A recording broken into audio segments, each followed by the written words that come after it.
Hello दोस्तों, एक बार फिर आप सबका मेरे यूट्यूब चैनल पर हार्दिक स्वागत है। पहले अपन ने डिस्कस किया था एनाटॉमी ऑफ रेस्पिरेटरी सिस्टम के बारे में मेरे पुराने वीडियो में। पिछले दो रेस्पिरेटरी पार्ट फर्स्ट और respiratory part two. Respiratory part में अपन ने डिस्कस किया था अपर रेस्पिरेटरी ट्रैक्ट के बारे में, और सेकंड पार्ट में अपन डिस्कस किया था लोअर रेस्पिरेटरी ट्रैक्ट के बारे में, ट्रेकिया, ब्रोंकल ब्रोंकाई, एल्वोलाई और लंग्स के बारे में। Upper respiratory nose, larynx, pharynx, epiglottis, subglottis, इन सब के बारे में अपन ने डिस्कस किया था। इसकी लाइनिंग के बारे में डिस्कस किया था। तो आज इसी के रिलेटेड डिसऑर्डर के ऊपर अपन बात करते हैं। ये most commonly normal daily life में अपने को देखने को मिलता है, राइनाइटिस। और इस राइनाइटिस को स्टार्टिंग में ही अगर अपन प्रिवेंट कर ले, इसको ज़्यादा वर्ज नहीं होने दें, तो ये बड़ी बीमारी से अपने आप को बचा सकता है। और बहुत ही अच्छी चीज़ें इसमें ध्यान में रखना ये होता है कि जब भी किसी को कोल्ड होता है, कॉमन कोल्ड होता है, तो अपन ऐसे ही कुछ भी दवाई ले लेते हैं। तो उसके अंदर भी अपने को ध्यान में रखना होता है कौन सी दवाई लेनी चाहिए, कौन सी नहीं लेनी चाहिए। तो उससे रिगार्डिंग भी अपन इस वीडियो में डिस्कस करेंगे, ताकि आप नर्सिंग एज ए नर्स आप पेशेंट को समझा सके, अपने आसपास में रहने वाले लोगों को भी समझा सके कि किस तरह से क्या डिजीज, किस डिजीज के अंदर अपने को किस मेडिसिन का ध्यान रखना होता है, कब नहीं लेनी चाहिए, क्या चीजें नहीं लेनी चाहिए। तो वो सब चीजें इस वीडियो में अपन डिस्कस करेंगे। इसके अंदर आपको प्रैक्टिकल, सोशल और एक थ्योरेटिकल नॉलेज तीनों का मिक्सअप देने की कोशिश करूंगा। तो आप मेरा वीडियो पूरा जरूर देखें, स्टार्टिंग से लास्ट तक। अगर आप वीडियो देखेंगे तो आई होप कि आप कुछ कुछ इस वीडियो से नया सीखेंगे। इस वीडियो को बनाने के लिए मैंने बहुत सारी 3-4 बुक्स से रेफर किया है, ताकि सब चीज़ें इसके अंदर मिक्सअप हो सके।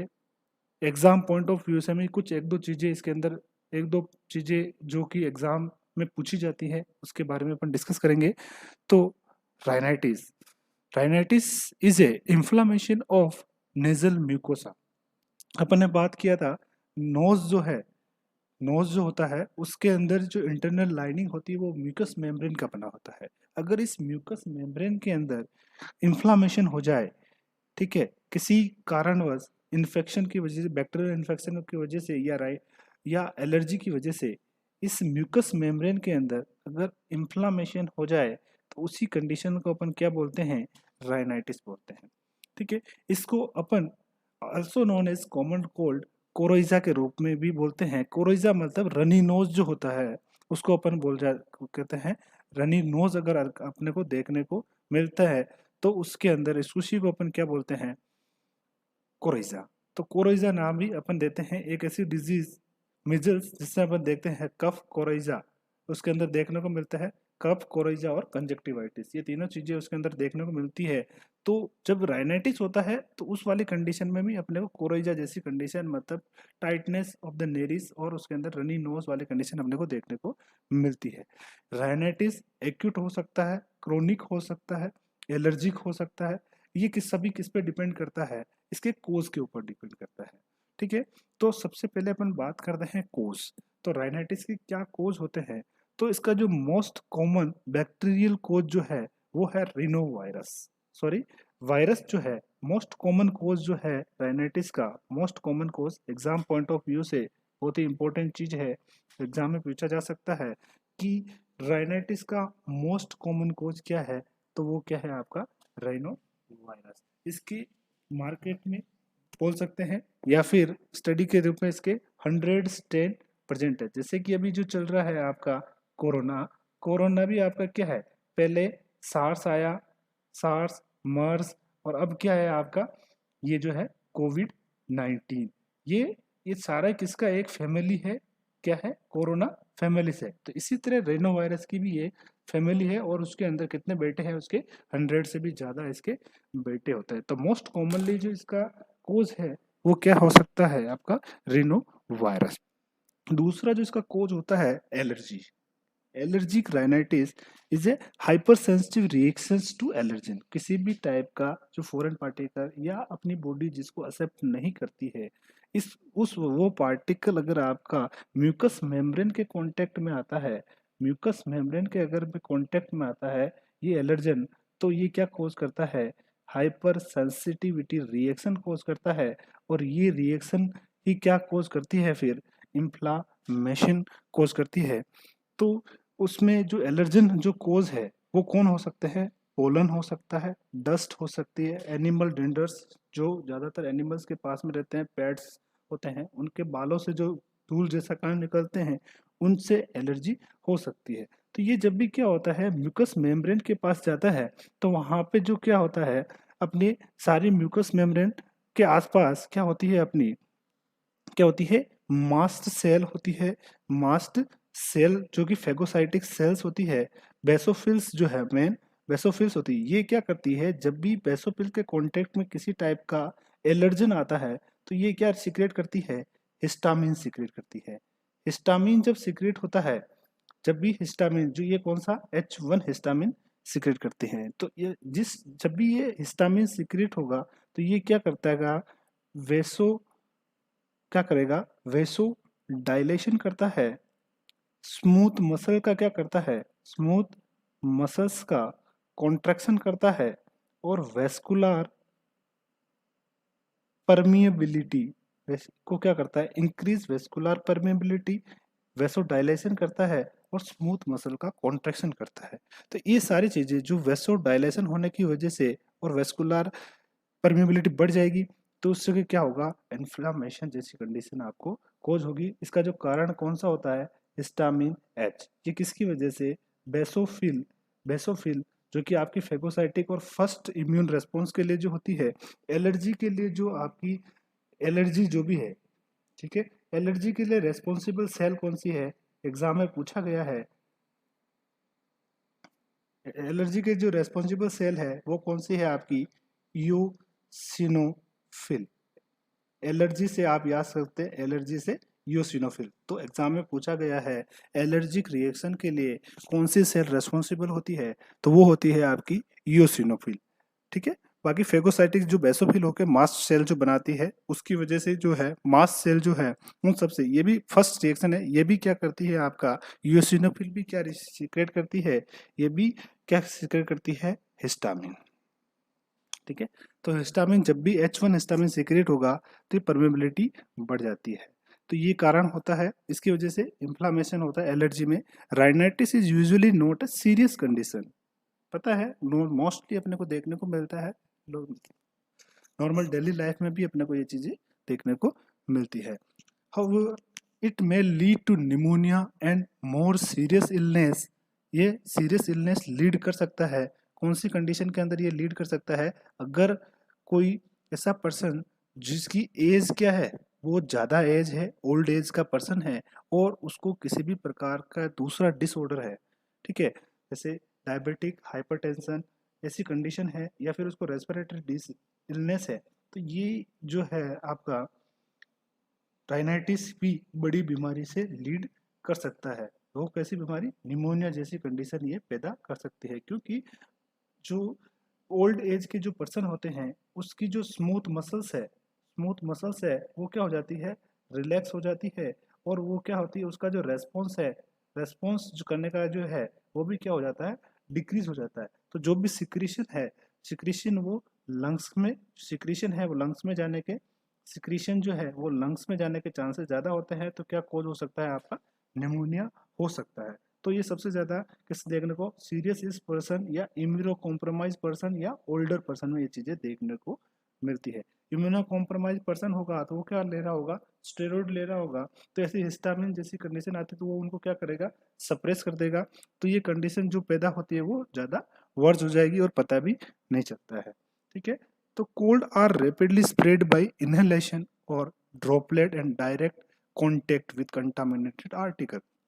ये जो फैलता कैसे है, जैसे अभी कोरोना में अपन देख रहे हैं, कोरोना कैसे फैल रहा है, या तो स्प्रेड किसके थ्रू होगा, इनहेलेशन या ड्रॉपलेट इन्फ्ले की वजह से ये क्या हो रहा है, ड्रॉपलेट न्यूक्ले अगर आपका किसी पर्सन के से आपके इधर ट्रांसफर हो रहा है, चाहे किसी के टच करने से, ठीक है, या टच करने से, जैसे कि आपने हैंडल टच किया, डोर का हैंडल, टेलीफोन रिसीव कर रहे हैं, बार बार दूसरे लोग भी उस पर टच कर रहे हैं, आपके हाथ में छींका और आपने छींक आई, या फिर आपने नाक क्लीन, नोज क्लीन किया, उसके बाद आपने उसको टच किया, तो इस तरह से ये क्या हो सकता है, एक पर्सन से दूसरे पर्सन में ट्रांसमिट होने के चांसेस हो सकते हैं। सिम्टम में इस तरह से देख लीजिए आप, ये कोई जब भी अपन एलर्जी में, एलर्जिक वाली कंडीशन में इरिटेट हो जाते हैं, जहाँ भी धूल वाले कंडीशन में जाते हैं, तो सबसे पहला क्या आता है अपन को, जब भी एलर्जी की रेस्पॉन्स आता है तो बॉडी एक डिफेंस मैकेनिज्म होता है, कोई भी एलर्जन जाता है तो अपने को क्या होती है, स्नीजिंग होती है, स्नीजिंग। तो इसका राइनाइटिस का जो पहला साइन आता है वो क्या है आपका, स्नीजिंग। स्नीज अगर छींके आना चालू हो गई, जिसको अपन हिंदी अपन भाषा में अपन बोलते हैं छींके आना, ठीक है, तो वो जब आने लगती है मतलब ये किसका है, किसी एलर्जिक राइनाइटिस का साइन होता है। नेजल कंजेशन, ना नोज का टाइटपन हो जाना, ना जैसे बंद हो गया है उस तरह से हो जाना, उसको बोलते हैं nasal congestion. Rhinorrhoea, rhinorrhoea means clear nasal discharge, नाक से पानी गिरना क्लियरली, ठीक है, क्लियर वाटर जो निकलता है एकदम पानी की तरह, तो उसको अपन क्या बोलते हैं, राइनोरिया। तो ये सारे सिम्टम। सॉर थ्रोट, अगर ये थोड़ा ज्यादा हो जाता है राइनाइटिस, तो ये क्या करता है आपका, शोर थ्रोट, गले में खिचखिच जैसी कंडीशन पैदा करता है। वाटरी आइज, अगर एलर्जिक राइनाइटिस वाली कंडीशन दिख रही है तो आपकी आंखें क्या होगी, इस तरह से लाल दिखाई देगी, और आंखों से क्या देखने को मिलेगा आपको, पानी आता हुआ दिखाई देगा। अगर ये कंडीशन कंटिन्यूस रहती है तो आपको क्या हो सकता है, फीवर हो सकता है, लो ग्रेड फीवर।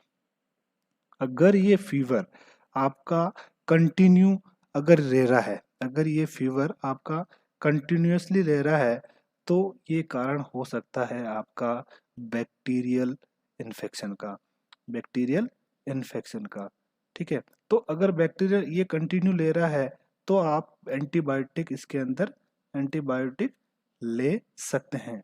पर अगर फीवर ज़्यादा नहीं है तो राइनाइटिस वाली कंडीशन में कभी भी एंटीबायोटिक अपने को नहीं लेना चाहिए। ये ध्यान में रखने वाली बात है। अपन को थोड़ा सा भी ऐसा रहता है, नोज में ऐसा हो रहा है, तो अपन क्या करते हैं, ज़्यादातर फटाफट से एंटीबायोटिक की ओर चले जाते हैं। तो इस तरह से एंटीबायोटिक नहीं लेना चाहिए, ये ध्यान रखने वाली बातें हैं। अपन ओरल द काउंटर ड्रग जैसे गए, हो रहा है मेडिकल पे गए, आपने क्या ले लिया, मेडिसिन एंटीबायोटिक के रूप में ले लिया, तो ये सबसे बड़ी ध्यान रखने वाली बात है। मसल एक होगा, हेडेक हो सकता है, थकान हो सकती है, मेलेस विथ कॉमन कोल्ड, और ये कितने दिन तक रह सकता है, 5 से 14 दिन तक रहता है। वैसे नॉर्मली 4 से 5 दिन में विदाउट मेडिकेशन बॉडी ऑटोमेटिकली इसको ठीक कर देती है। आपकी जो ईओसिनोफिल है वो एक्टिवेट होकर उस सिस्टम, जो भी एलर्जन आया है उसको क्या कर सकती है, डिस्ट्रॉय कर देती है। सस्टेन वही चीज है, टेम्परेचर अगर कंटिन्यू हो रहा था, बैक्टीरियल इन्फेक्शन है, और symptom of allergic rhinitis will persist long the client exposure to specific allergen. अगर एलर्जिक राइनाइटिस है, अगर पेशेंट को हो रहा है, तो वो कब तक लॉन्ग हो सकता है, जब तक आप एलर्जी वाले पर्सन या एलर्जिक वाली एरिया से बाहर नहीं चले जाते, तब तक आपको ये एलर्जिक राइनाइटिस रह सकता है। बाकी नॉर्मली 3 to 5 डेज में ठीक हो जाता है, या 5 से 14 दिन तक जा सकता है। लेकिन अगर वो एलर्जन आपके बॉडी में बार बार घुस रहा है तो उसकी वजह से क्या हो सकता है, जब तक आप उस एलर्जी वाली जगह से नहीं जाएंगे तब तक ये राइनाइटिस हो सकता है। अब इस जो सिम्टम की बात हो गई, इसके ट्रीटमेंट की अगर बात करें तो ट्रीटमेंट में क्या ले सकते हैं अपन, इसमें ज़्यादातर क्या होता है, राइनाइटिस में एंटीबायोटिकली अपन डायरेक्टली नहीं लेना है। जब तक फीवर कंटिन्यूस हो जा नहीं है तो आप तभी ही आपको एंटीबायोटिक लेना है, बाकी एंटीबायोटिक आपको यूज़ नहीं करना है। बाकी आपको सिम्टोमेटिक ट्रीटमेंट लेना है। अगर फीवर थोड़ा बहुत आ रहा है तो आप क्या ले सकते हैं, पैरासीटामोल ले सकते हैं, जिसको अपन बोलते हैं एंटीपायरेटिक। पायरेटिक में एंटीपायरेटिक मतलब एंटीपायरेटिक, पायरिया मीन्स अपन बोल रहे हैं, पायरेटिक मीन्स अपन बोलते हैं फीवर, फीवर को सप्रेस करने वाली जो मेडिसिन है उसको बोलते हैं एंटीपायरेटिक, जैसे कि paracetamol, acetaminophen, non steroidal anti inflammatory drug, NSAID non steroid anti inflammatory drug, वो अपन एनाल्जेसिक जो है वो ले सकते हैं फीवर के लिए। नॉन स्टेरॉइड, उसमें स्टेरॉइड नहीं होता है, वो वाली ड्रग। डीकंजेस्टेंस, डीकंजेस्टेंस वो ड्रग होती है जो कंजेशन को दूर करती है। डीकंजेशन कौन सी ड्रग होती है, जो कंजेशन, जैसे कि नेजल कंजेशन हो गया, उसको रिलीव करने वाली, मतलब जो थिक सिक्रीशन है उसको पतला करने वाली जो ड्रग्स है उनको बोलते हैं डीकंजेस्टेंट ड्रग। जो क्या करती है, सिक्रीशन को क्या करती है, सिक्रीशन को क्या करती है, ये पतला करती है। पतला करने वाली जो है, इसमें जो ड्रग्स है वो है pseudoephedrine, may be recommended for severe nasal congestion के लिए। For client experience a prolonged cough, अगर पर्सन को कफ कंटिन्यूस, एक तो होता है कफ भी दो टाइप के होता है। कफ मतलब खांसी आना, कफ का मतलब क्या हो गया आपका, खांसी आना। ये कफ भी दो टाइप का होता है, एक होता है आपका ड्राई कफ, एक होता है आपका प्रोडक्टिव कफ। प्रोडक्टिव मींस क्या है, इसमें स्पुटम का आना, मतलब बलगम के साथ जो खांसी आती है उसको बोला जाता है प्रोडक्टिव कफ। और सूखी और नॉर्मली ऐसी खांसी आती है तो उस वाले को बोलते हैं अपन ड्राई कफ। ये हमेशा याद रखें, इसके बारे में अपन बात करेंगे। ड्राई कप और प्रोडक्टिव कप की मेडिसिन पे बहुत ही इंपॉर्टेंट चीज होती है जो अपने को ध्यान रखना होता है, ठीक है। तो इसके लिए अपन जो है क्लाइंट एक्सपीरियंस प्रोलॉन्ग कप अगर है तो वो क्या ले सकता है, एंटी टसिव। एंटी टसिव मतलब कफ के जो रिफ्लेक्स जो है, एंटी टसिव मतलब क्या है, एंटी टसिव का जो मतलब क्या है आपका, कफ रिफ्लेक्स को क्या करती है, ये क्या करती है, कफ रिफ्लेक्स को क्या करती है, सप्रेस करती है, सप्रेस कर देती है। तो क्या होता है, अगर ये कफ रिफ्लेक्स को जो अपने कफ का जो रिफ्लेक्स पॉइंट है मिडिल ऑब्लोंगेटा से जो आता है कफ का, और ट्रेकिया जैसे इरिटेट होता है, ट्रेकिया जब इरिटेट होता है तो कफ आता है। तो ये क्या करता है, जो इरिटेशन के लिए जो सिग्नल जाता है उसको ये क्या करता है, बंद कर देती है एंटीटसिव मेडिसिन, जिससे क्या होगा, आपका कफ का रिफ्लेक्स नहीं आएगा, और जिसकी वजह से क्या होगा आपकी कफ। तो ये सबसे ध्यान रखना, अगर ड्राई कफ है तो अपन क्या ले सकते हैं, एंटी टसिव मेडिकेशन ले सकते हैं।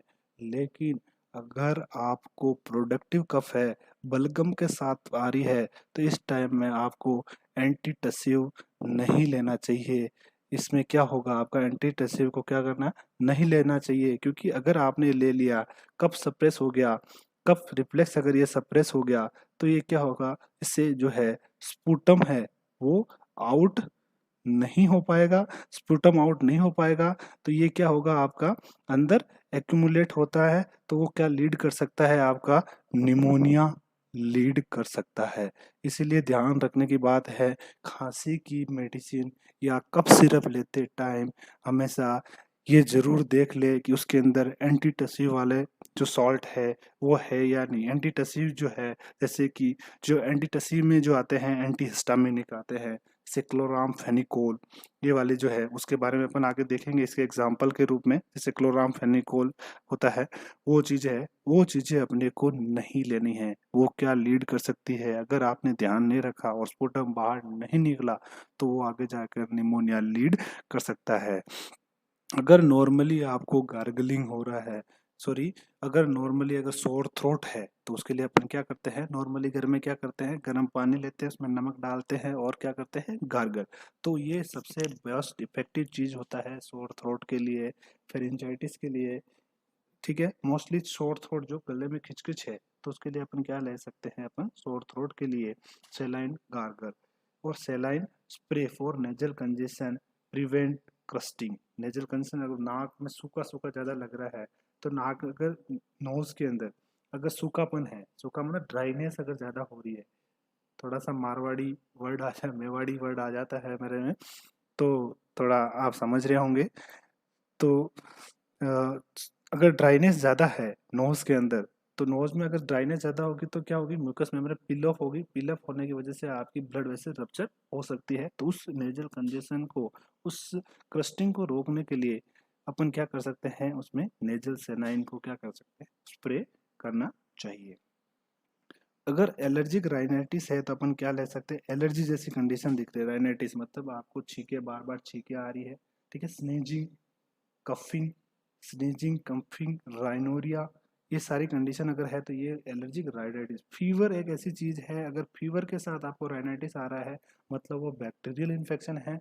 अदरवाइज वो अगर स्नीजिंग नॉर्मली अगर है तो वो ज्यादातर क्या होता है, आपका एलर्जिक राइनाइटिस होता है, ठीक है। तो इस राइनाइटिस की जगह अपन क्या ले सकते हैं, anti histamine are often use. Example, first generator anti histamine diphenhydramine, जो कि अब मार्केट में बेनाड्रिल के नाम से आता है, डाइफेन हाइड्रामाइन। अगर ये ड्रग है, ये क्या है, आपकी एंटी हिस्टामिन ड्रग है। ये क्या करते हैं, जो आपका H1 हिस्टामिन है उसके रिसेप्टर को क्या करते हैं, H1 हिस्टामिन है उसके रिसेप्टर को क्या करते हैं, इसके रिसेप्टर को क्या कर देते हैं, ब्लॉक कर देते हैं। एंटी हिस्टामिनिक जो H1 रिसेप्टर है जो कहाँ से सीक्रेट होता है, H1 रिसेप्टर जो हिस्टामिन सीक्रेट करने वाले जो रिसेप्टर हिस्टामिन जो सीक्रेट होता है और उसके लिए जो रेस्पॉन्सिबल जो चीज होती है उसको क्या कर देते हैं, ये इसको ब्लॉक कर देते हैं। हिस्टामिन को ब्लॉक करने वाले मेडिसिन को क्या बोलते हैं, एंटी हिस्टामिन, और उसका एग्जांपल है डाइफेनहाइड्रामाइन।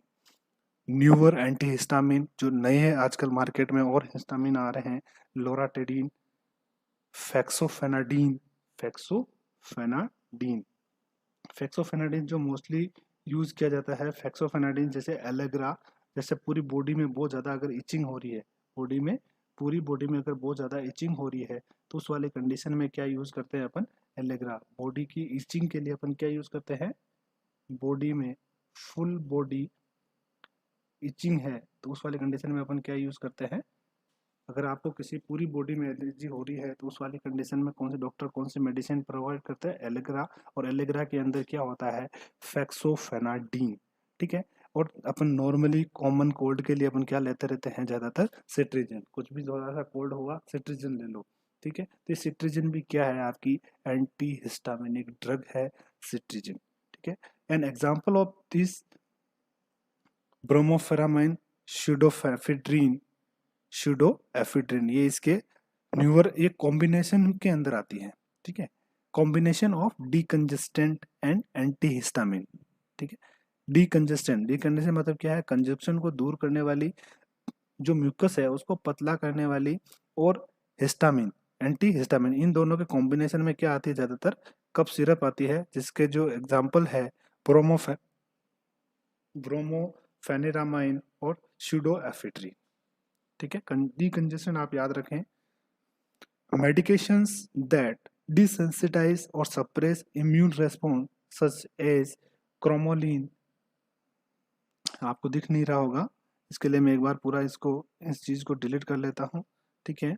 तो अब देख लीजिएगा, medication that desensitize suppress immune response such as cromolyn और intranasal glucocorticosteroid, intranasal glucocorticosteroid such as fluticasone, इसका जो एग्जांपल है क्या है, fluticasone may also be prescribed for allergic rhinitis. अपन ने देखा होगा बहुत सारे लोग क्या करते हैं, एक स्प्रे यूज करते हैं, इस तरह की एक डिब्बी आती है ऐसे, और इस तरह से एक डिब्बी आती है जिसको क्या करते हैं, नोज में डाल के इसको दबाते हैं, ऐसे देखा होगा।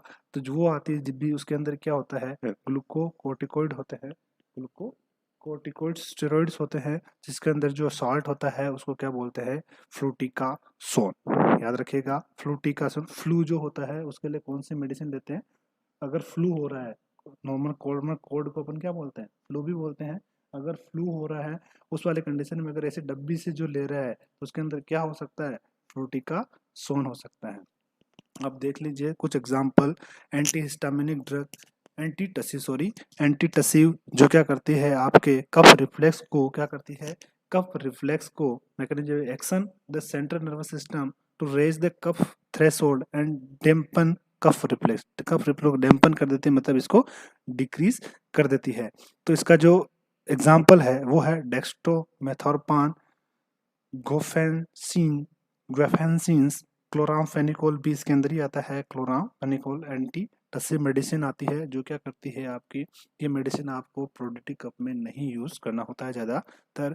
ये क्या कोज कर सकती है, इसके साइड इफेक्ट क्या होता है, ड्राउजीनेस, कॉन्स्टिपेशन कोज करती है, हेडेक हो सकती है। नर्सिंग रेस्पॉन्सिबिलिटी में अपने को क्या ध्यान रखना पड़ता है, for use with non productive cup, अगर आपने नॉन प्रोडक्टिव कप के लिए ही इसको यूज करता है। encourage client to speak with healthcare provider if non chronic condition exist, अगर कोई chronic condition है तो उसको healthcare provider के बाद ही इसको लेना है। read label and follow manufacturer recommendation for dose, seek healthcare provider if cough continues or become productive, अगर ये प्रोडक्टिव हो रहा है तो आपको ये नहीं लेना है, आपको डॉक्टर से कंसल्ट करना है, उसके बाद ही इसको लेना है अगर प्रोडक्टिव कफ है तो, जैसा कि मैंने आपको पहले बताया। डिकंजेशन, नेजल कंजेशन को दूर करने वाली मेडिसिन, जो जो थिक सिक्रीशन है उसको पतला करने वाले जो मेडिसिन आता है उसको अपन बोलते हैं डीकंजेस्टेंट। उसके एग्जाम्पल है फेनिलैफ्रिन जो आप देखेंगे बहुत सारे कफ सिरप्स के अंदर आता है। Affect autonomic nervous system to relieve nasal congestion को करने के लिए। साइड इफेक्ट्स क्या हो सकता है, नर्वसनेस हो सकता है, इंसोमिया हो सकता है, नींद का नहीं आना, इंसोमिया मतलब नींद का नहीं आना, headache, dry mouth. Nursing responsibility में क्या हो सकता है, many are cover over the counter product. Over the counter मतलब क्या होता है, ओवर द काउंटर मतलब ओटीसी अपन लेते रहते हैं जो बिना डॉक्टर के प्रिस्क्रिप्शन हम डायरेक्ट बिना डॉक्टर के प्रिस्क्राइब किए अपन मेडिकल से जाके बोल दिया कोई सिटीजन मेडिसिन दे दो, ठीक है, कफ हो रहा है कफ के लिए मेडिसिन दे दो। ये जो भी ऐसे बोल के अपन लेते हैं नॉर्मली विदाउट डॉक्टर प्रिस्क्रिप्शन के जो अपन ड्रग्स लेते हैं उसको बोलते हैं over the counter drug, OTC drug बोलते हैं उनको। क्या बोलते हैं, ओटीसी ड्रग। ओटीसी एक होटल का नाम भी है, तो ध्यान रखें OTC oral oral the counter drugs जो कि विदाउट डॉक्टर प्रिस्क्रिप्शन में जो भी ड्रग्स लेते हैं वो कौन सी होती है आपकी, ओरल द काउंटर ड्रग्स होती है। Encourage client to increase fluid intake. अगर सॉरी डिकंजेशन अपन ले रहे हैं तो ओरल द काउंटर ड्रग को ध्यान रखना है। Provide there are non chronic condition, encourage increase fluid intake and follow the proper manufacture direction. जब भी आप डिकंजेशन मेडिसिन ले रहे हैं तो आपको साथ में क्या करना पड़ेगा, इंक्रीज फ्लूइड लेना है, बहुत ज़्यादा पानी पीना है। अगर आप बहुत ज़्यादा पानी पियेंगे तो क्या होगा, जो म्यूकस है वो क्या होगा, पतला हो जाएगा और नेजल कंजेशन आपका कम हो जाएगा। एंटी हिस्टामिनिक जो हिस्टामिन के रिसेप्टर को ब्लॉक करने वाली मेडिसिन होती है, डाइफेनहाइड्रामाइन, सिट्रीजिन, ये ले सकते हैं। Block action the histamine H1 receptor को क्या करती है, ये ब्लॉक कर सकती है। इसके साइड इफेक्ट क्या होते हैं, ये ड्राई माउथ करती है, हेडेक करती है, ड्राउजीनेस करती है, डिजीनेस, यूरिनरी रिटेंशन करती है, nausea, hyper sensitivity reaction, hypotension cause करती है। क्या कोज करती है, ये हाइपोटेंशन भी कौन करती है, क्योंकि ये H1 रिसेप्टर को क्या ब्लॉक करती है। H1 रिसेप्टर जब ब्लॉक होता है तो हिस्टामिन जो है, हिस्टामिन के मेनली कितने पार्ट होते हैं, ये इसका H1 रिसेप्टर आपके हार्ट में भी पाया जाता है। क्या पाया जाता है, हार्ट के अंदर भी H1 रिसेप्टर पाया जाता है। तो ये क्या करती है, वेसो डायलेशन कोज करता है, ठीक है। तो ये इसके लेने से जिससे आपको क्या हो सकता है, इसका उल्टा रिएक्शन होता है आपके हार्ट के ऊपर, तो वहां पे आपको हाइपोटेंशन देखने को मिल सकता है, ठीक है।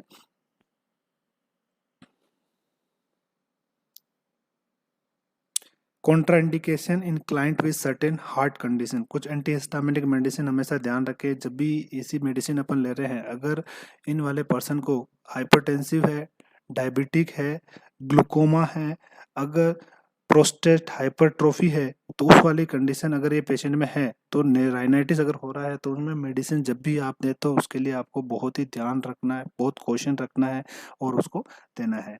एंटी इंफ्लामेटरी जो ड्रग आती है जैसे कोर्टिकोस्टेरॉइड्स होते हैं, जैसे फ्लूटिकासोन, जो क्या करती है आपकी इन्फ्लामेटरी रेस्पॉन्स को कम करती है, उनको बोलते हैं एंटी इन्फ्लामेटरी। जैसे कि ग्लूकोकोर्टिकोइड, फ्लूटिकासोन वेन स्प्रेड और लोकल टिश्यू, उसको क्या करते हैं स्प्रे के फॉर्म में अपन क्या करते हैं लोकल टिश्यू पे स्प्रे करते हैं। Transit nasal irritation, burning, sneezing और ड्राइनेस, ये इसके साइड इफेक्ट हो सकते हैं। Educate client on proper administration of nasal spray. Nasal spray किस तरह से डालना है वो अपने को पेशेंट को बताना है। स्वेलोइंग मेडिकेशन अवॉइड, इसको स्वेलोइंग नहीं करना है, अगर मुंह में चला गया तो उसको क्या करना है, वापस स्पिट आउट कर देना है। Instruct to rinse mouth after use, mouth को उसको मुंह धोना है, उसको निकलना नहीं, उसको अंदर स्वेलो नहीं करना है। Many take 2 to 4 week to reach maximum effectiveness.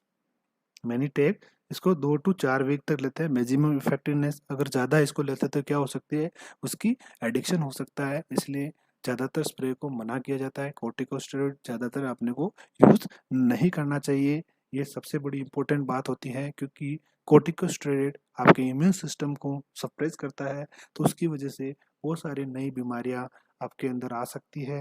क्योंकि कोर्टिकोस्टेरॉइड जो आपकी बॉडी को प्रोटेक्ट करने वाले जो रिफ्लेक्स होते हैं उनको क्या कर देते हैं, ये ब्लॉक कर देते हैं, तो बॉडी के अंदर कोई भी ऑर्गेनिज्म आएगा, बॉडी उसका रेस्पॉन्स नहीं करेगी, और रेस्पॉन्स नहीं करेगी तो आपके अंदर डिजीज बीमारियों का घर हो जाएगा, ठीक है। अब ये तो हो गई बात ट्रीटमेंट के बारे में। अब अपने को क्या चीज़ें ध्यान में रखनी होती है, क्लाइंट एंड फैमिली टीचिंग अपने को क्या करनी चाहिए, नर्सिंग रिस्पॉन्सिबिलिटी क्या है for all type of rhinitis, rest बहुत ही ज़रूरी है। इसके अंदर पेशेंट को ज़्यादा से ज़्यादा रेस्ट करने के लिए बोलना है, ज़्यादा से ज़्यादा फ्लूइड लेने के लिए बोलना है ताकि लिक्विड सिक्रीशन जो है वो लिक्विफाइड हो सके, वेपोराइजर यूज़ करना है, स्टीम लेना है, ठीक है, स्टीम ले सकते हैं, blow nose with mouth open slightly to equalise pressure, pressure को इक्वलाइज करने के लिए क्या करना पड़ेगा, माउथ में एकदम से क्या अंदर से प्रेशर डालना है, तो मुंह को खोल के ओपन माउथ को करना है ताकि आपको क्या होगा अंदर के ऐसे की तरह करेंगे तो क्या होगा नोज से उसको नोज जो कंजेशन है वो उससे ठीक हो सकता है। हैंड वॉशिंग बहुत ही इम्पोर्टेंट चीज़ होती है, हैंड वॉशिंग, राइनाइटिस है आप बार बार नोज को क्लीन करने के लिए यूज़ करते हैं तो वो क्या कर सकता है, अगर आपने हाथ हैंड को क्लीन नहीं किया और आपने दूसरी वस्तु को छुआ तो वो एक पर्सन से दूसरे पर्सन में ट्रांसमिट हो सकता है। तो राइनाइटिस के लिए अपन हैंड वॉशिंग, उसी तरह आपका कोरोना के लिए भी अपने को सबसे ज़्यादा क्या करना पड़ रहा है आजकल, हैंड वॉशिंग बहुत ही इम्पोर्टेंट चीज़ होती है। हैंड वॉशिंग राइनाइटिस के अंदर भी अपने को क्या रखना पड़ता है, मास्क लगाना पड़ता है, तो इसके अंदर भी अपना कोरोना में भी अपन क्या लगाते हैं, मास्क। तो कोरोना भी एक प्रकार का क्या है, आपका राइनाइटिस है, कोरोना भी एक वायरल डिजीज है, राइनाइटिस भी क्या है, एक वायरल डिजीज भी है, दोनों ही क्या है, भाई भाई है। तो भाई भाई भी कैसे लक्षण भी तो कैसे होंगे, सेम ही होंगे ना, समझ रहे हैं ना। तो सेम ही ऐसे ही लक्षण इसके अंदर भी देखने को मिलता है। ओवर द काउंटर ड्रग से बचना है, विदाउट डॉक्टर प्रिस्क्रिप्शन कोई ज़्यादा ड्रग नहीं लेना है। स्पेशली उन पर्सन को तो बिल्कुल नहीं लेना चाहिए जिन पर्सन को ग्लूकोमा, हाइपरटेंशन, हाइपोटेंशन या फिर प्रोस्टेट एनलार्जमेंट है उन वालों को, ठीक है। और किसी पर्सन को किसी चीज़ पे एक जगह से जैसे घर पे रह रहा है, कहीं दूसरी जैसे अपने गांव गया और वहां पर जाने के बाद एलर्जी हुआ, दूसरी बार भी गया तो वहां पे एलर्जी हो रहा है, मतलब उसको एलर्जी का टेस्ट कराना चाहिए कि उसको किस किस चीज़ की एलर्जी है, उस चीज़ों से उसे बचना चाहिए ताकि ये चीज़ें नहीं हो, ठीक है। एंटीहिस्टामिनिक एंड डीकंजेस्टर एज ऑर्डर, अगर ऑर्डर किया है तो उसको यूज करने के लिए बताना है। न्यूट्रिशन जो राइनाइटिस वाली कंडीशन या कॉमन कोल्ड के अंदर न्यूट्रिशन जो ज़्यादातर प्रेफर करते हैं, विटामिन सी, कोरोना के अंदर भी आजकल विटामिन सी अपन प्रेफर कर रहे हैं, विटामिन सबसे ज़्यादा लेना, ये क्या करता है इम्यून को बूस्ट करता है, इम्यून बूस्टर होता है, इसलिए विटामिन सी ऐसा रिसर्च में देखा गया है कि ये इम्यून बूस्टर करता है। इसकी 1 डे पर कोल्ड अगर है तो 1 डे में आपको 1000 mg लेना होता है। नॉर्मल जो आरडीए का रिकमेंडेशन होता है 75 mg पर डे वुमेन के लिए होता है, 90 mg पर डे मेन के लिए होता है। ये विटामिन सी की डोज है पर डे, लेकिन जब कोल्ड ऐसी कंडीशन है तो 1000 mg अपन लेते हैं। एक दूसरा भी देखा गया है, विटामिन सी की भी लुजेंजेस आती हैं, लुजेंजेस मतलब जो अपन मुंह में डालते हैं चूसने वाली जो मेडिसिन आती है उसको बोलते हैं लुजेंजेस, ठीक है। लुजेंजिस, लुजेंसिन जो है वो अपन लेना होता है। तो जिंक, जिंक की भी लुजेंस आती है, वो भी आपके कोल्ड में, कॉमन कोल्ड में बहुत ही इफेक्टिव होती है। ये है अगर कॉमन कोल्ड है में potential serious for older adult specially when they have disease such as chronic respiratory disorder, heart disease, advise older client to see healthcare provider if cold symptom are severe breathing difficulty। Cold की वजह से अगर severe difficulty आ रही है तो उसको doctor से consult करना है, फालतू में किसी भी प्रकार की कोई मेडिसिन नहीं लेना है। अगर आप किसी भी ऐसी मेडिसिन ले रहे हैं तो उसके अंदर चेक करना है मल्टीपल इंग्रेडिएंट कोल्ड प्रिपरेशन, जो ऐसी मेडिसिन ले रहे हैं जिसके अंदर बहुत सारे, आप कब सिरप ले रहे हैं उसमें 5-6 चीज़ें डाली हुई है, तो आप उसको हमेशा देख कर लें। और ऐसी चीज़ें उन लोगों में बिल्कुल यूज़ नहीं करें जिनको ग्लूकोमा है, हार्ट डिजीज़ है, हाइपरटेंशन है, प्रोस्टेट एनलार्जमेंट है, उन चीज़ों में ये वाली मल्टीपल कोल्ड वाली विदाउट डॉक्टर के प्रिस्क्रिप्शन अपने को यूज़ नहीं करना है, ठीक है। Some old cold tablet contain antihistamine that thicken nasal secretion. Antihistamine क्या करता है, हिस्टामिन को क्या करता है, उसके रिसेप्टर को ब्लॉक कर देते हैं, तो उसकी वजह से क्या होता है कि जो आपका नेजल सिक्रेशन है वो क्या हो सकता है, थिक हो सकता है। नेजल सिक्रेशन अगर थिक हो जाएगा तो ये क्या कोज करेगा, नेजल कंजेशन, और आपका क्या हो जाएगा, बढ़ जाएगा। बढ़ हो जाएगा तो जो आपका जो साइनस है, साइनस की ओपनिंग कहाँ होती है, आपकी नेजल कैविटी में है, तो वो भी क्या हो जाएंगे, आपके ब्लॉक हो जाएंगे।